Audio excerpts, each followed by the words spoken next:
આજે નિષ્કલંકી નારાયણ તીર્થધામ નખત્રાણા ખાતે ગુરુ પૂર્ણિમાનો મહોત્સવ આનંદ ઉત્સાહ અને પ્રેમથી આજે ઉજવાઈ ગયો। ગુરુ શિષ્યનો મહિમા। ગુરુ પૂનમ એટલે આ ગુરુ પૂર્ણિમાનો પ્રસંગ કોઈ 5000 કે 50,000 કે લાખ વર્ષથી ઉજવવામાં નથી આવતો। યુગાનો યુગોથી એને કાળ કે સમયની ગણતરીમાં લઈ જવામાં નથી આવતો। યુગાનો યુગોથી ગુરુ શિષ્યની પરંપરાનો પ્રસંગ આપણા ભારત દેશની અંદર ઉજવાય છે। આપણે ગુરુ શબ્દની સંધિ છૂટી પાડીએ તો ગુ નામ અંધકાર, રુ નામ પ્રકાશ। અંધકારમાંથી પ્રકાશ તરફ લઈ જનાર તત્વને ગુરુ કહેવાય છે। ગુરુ અને શિષ્યનો સંબંધ એ શાશ્વત સંબંધ છે। આપણા દેશની અંદર ઘણા બધા સંબંધો છે, પણ એ નશ્વર સંબંધો છે। જ્યારે ગુરુ અને શિષ્યનો સંબંધ એ પરમાત્માને નાતે બંધાય છે। ગુરુ કેવા હોય અને શિષ્ય કેવા હોય એના વિશે એક સાંખીએ।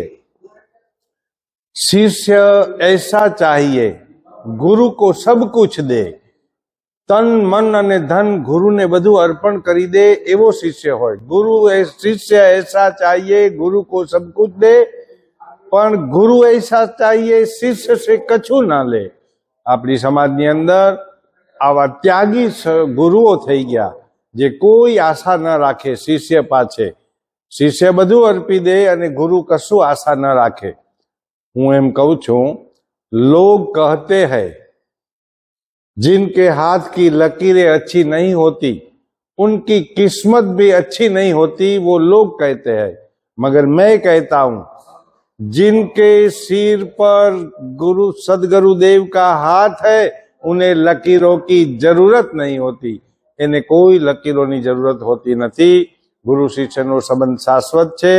इतिहासना पाना पर अपना देशनी अंदर आवा अनेक गुरु शिष्यना संबंधो अमर थई गया। આપણે એમના પ્રકાશવંતા જીવનમાંથી પ્રેરણા મળીએ અને આપણું જીવન પણ પ્રકાશમય બનાવીએ।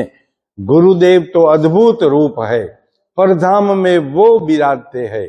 उपदेश देने को सत्य ज्ञान का आलोक में आ जात है। अगम का अनुभव करा के भय से पर ले जात है। परधाम में पहुंचा कर स्वराज पद दिलावते हैं। आवा सदगुरुनो महिमा अपरंपार छे। आज निष्कलंकी धाम में 1001 माणसोनी उपस्थितिमां गुरु शिष्यनो महिमा दबदाभेर उजवाई गयो।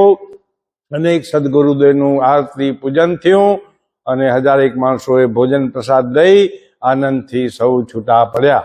हरिओम, जय गुरु।